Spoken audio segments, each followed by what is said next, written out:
क्या आपने कभी खाई है 1 करोड़ रुपए की केक? दोस्तों, केक में आखिर किस जानवर का स्पर्म मिलाया जाता है जिसकी वजह से वो इतनी टेस्टी और मुलायम बनती है? तो आइए आज की इस वीडियो में हम आपको बताने जा रहे हैं कि हमारी डेली लाइफ में इस्तेमाल होने वाले कुछ जरूरी प्रोडक्ट्स को आखिर फैक्ट्री में किस तरह से बनाया जाता है। तो चलिए बिना किसी देरी के वीडियो शुरू करते हैं।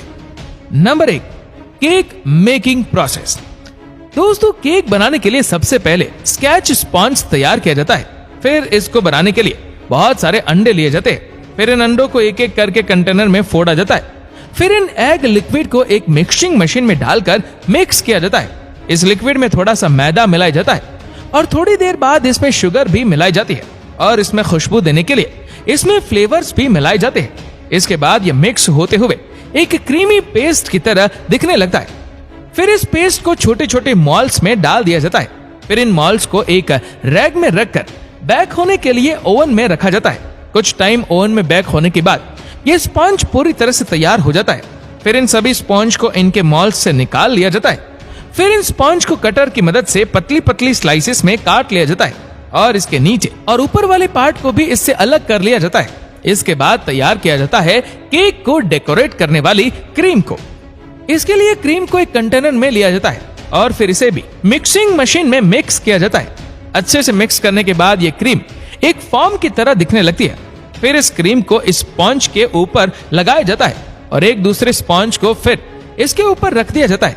इस तरह से यह ट्रिपल लेयर स्पॉन्ज तैयार कर लिया जाता है। इसके बाद इन स्पॉन्ज को एक रोटेटिंग प्लेटफॉर्म पर रखा जाता है और फिर इन स्पॉन्ज के ऊपर चाकू की मदद से क्रीम लगाई जाती है। इस तरह से इस स्पॉन्ज को चारों तरफ से क्रीम की मदद से ढक दिया जाता है और फिर इसे एक परफेक्ट शेप दे दिया जाता है। फिर इस केक के ऊपर एक मेल्टेड चॉकलेट की लेयर चढ़ा दी जाती है, जिसके बाद ये एक पूरी तरह से बनकर तैयार हो जाता है। इसके बाद इन केक्स को डिब्बों में पैक करके मार्केट में भेज दिया जाता है। Number 2, peanut butter making. दोस्तों, पीनट बटर बनाने के लिए सबसे पहले मूंगफली के फ्रेश दानों को लिया जाता है। फिर इन मूंगफली के दानों को एक कंटेनर में डाला जाता है, जहां इसके दानों को फर्नेस तक पहुंचा दिया जाता है। यहां इन्हें रोस्ट किया जाता है। फिर इन पीनट्स को अच्छे से रोस्ट हो जाने के बाद इन्हें फर्नेस के एक कंटेनर में निकाल लिया जाता है। फिर इन रोस्टेड पीनट्स को एक बड़े फ्लैट कंटेनर में ठंडा होने के लिए छोड़ दिया जाता है। यहाँ पर इन्हें हिलाते हुए कूलिंग फैन की मदद से ठंडा किया जाता है और फिर इन्हें कुछ देर ठंडा होने के बाद एक फिल्टर मशीन में डाला जाता है। यहाँ इन पीनट्स को 2 टुकड़ों में तोड़कर इनके छिलकों को इनसे अलग कर लिया जाता है। छिलके अच्छे से साफ हो जाने के बाद इन पीनट्स को एक बार फिर से ग्राइंडिंग मशीन में डाला जाता है। यहाँ इन्हें बारीक टुकड़ों में तोड़ लिया जाता है। फिर इन बारीक टुकड़ों को एक छलनी से छान कर इन छोटे छोटे टुकड़ों को अलग कर लिया जाता है। फिर इस फाइनल प्रोडक्ट को एक प्रेसिंग मशीन में डाला जाता है, जहां इन पीनट्स के टुकड़ों को पीस कर इनका बटर बना लिया जाता है। ये पीनट बटर इस मशीन से पीस कर एक नोजल के थ्रू बाहर आने लगता है। फिर इस पीनट बटर को एक कंटेनर में इकट्ठा कर लिया जाता है।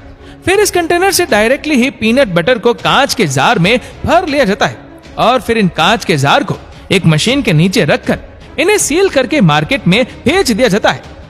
Number 3, bread making process. दोस्तों, ब्रेड बनाने के लिए सबसे पहले आटे का पेस्ट तैयार किया जाता है। इसके लिए एक पेस्ट बनाने वाली मशीन के कंटेनर में मैदा लिया जाता है और फिर इसमें कुछ मात्रा में ईस्ट और एग का पाउडर मिलाया जाता है और फिर इसमें शुगर और थोड़ा नमक भी मिलाया जाता है। फिर इन सभी इंग्रेडिएंट में थोड़ा सा पानी मिलाकर इस मिक्सिंग मशीन को स्टार्ट कर दिया जाता है। कुछ समय बाद ये पेस्ट बनकर तैयार हो जाता है। इसके बाद लास्ट में इस पेस्ट के अंदर थोड़ा सा ऑयल मिलाया जाता है। फिर इस पूरे बैटर को एक कंटेनर में निकाल लिया जाता है। फिर इस बैटर को छोटे छोटे टुकड़ों में तोड़कर इन्हें एक फिक्स अमाउंट में अलग अलग कर लिया जाता है। फिर इन टुकड़ों को हाथों से पतला पतला और लंबा शेप दे दिया जाता है और फिर इन्हें शेप देने के बाद ब्रेड के मॉल्स में डाल दिया जाता है और फिर इन मॉल्स को बेक करने के लिए एक ओवन में डाल दिया जाता है। फिर इन ब्रेड के बेक होने के बाद इनके मॉल्स को ओवन से बाहर निकाल लिया जाता है। आप देख सकते हैं कि ये ब्रेड बेक होने के बाद कितनी अच्छी तरह से फूल गई है। इस तरह से इन सभी मॉल्स में से इन ब्रेड्स को बाहर निकाल दिया जाता है। फिर इन ब्रेड्स को एक स्लाइसिंग मशीन में डाला जाता है, जहां इन्हें पतली पतली स्लाइस में काट दिया जाता है और फिर फाइनली इन ब्रेड्स को पॉलिथीन में पैक करके इन्हें मार्केट में बेचने के लिए भेज दिया जाता है। नंबर 4, चॉकलेट बनाने के लिए सबसे पहले कोकोआ के फ्रूट से कोकोआ बीन्स को अलग कर लिया जाता है। फिर इन बीन्स को प्रोसेस करके इसमें से फ्रेश बीन्स को अलग कर लिया जाता है। फिर इन बीन्स को ओवन में रोस्ट होने के लिए रख दिया जाता है। अच्छे से रोस्ट हो जाने के बाद इन बीन्स को एक ग्राइंडिंग मशीन में डाला जाता है। इस मशीन के जरिए इन बीन्स को छोटे छोटे टुकड़ों में तोड़ लिया जाता है और इनके छिलकों को भी अलग कर लिया जाता है। फिर इन सभी एक साइज के टुकड़ों को एक कंटेनर में डाल लिया जाता है। फिर इनको एक मिक्सिंग मशीन के अंदर डालकर इसमें थोड़ा सा पानी मिलाकर इसे 1 घंटे तक मिक्स किया जाता है। मिक्स होने के बाद ये एक फाइन पेस्ट में कन्वर्ट हो जाता है। फिर इसमें कुछ टाइम बाद थोड़ा सा शुगर ऐड किया जाता है। शुगर ऐड करने के बाद इसे कई घंटों तक यूं ही मिक्स किया जाता है। आपको बता दें कि इसको जितनी ज्यादा देर तक मिक्स किया जाता है ये चॉकलेट उतना ही सिल्की बनती है। कुछ घंटों तक यही मिक्स करने के बाद इस चॉकलेट पेस्ट को बाहर निकाल लिया जाता है। फिर इस लिक्विड चॉकलेट को प्लास्टिक के मोल्ड में डाल दिया जाता है। फिर इस मोल्ड को कुछ घंटों तक फ्रीजर में रखने के बाद इन मोल्ड में से चॉकलेट को बाहर निकाल लिया जाता है और इस तरह से तैयार होती है आपकी favourite chocolate bar. Number 5, lollipop making. दोस्तों, बच्चों के खाने वाली लॉलीपॉप बनाने के लिए सबसे पहले कंटेनर में पानी डालकर उसे गर्म किया जाता है।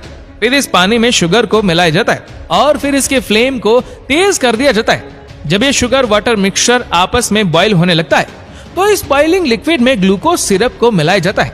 ये ग्लूकोज सिरप इस लिक्विड में डाली गई शुगर को ठंडा होने के बाद वापस से क्रिस्टल बनने से रोकता है। फिर इस लिक्विड को एक टेबल पर डाला जाता है।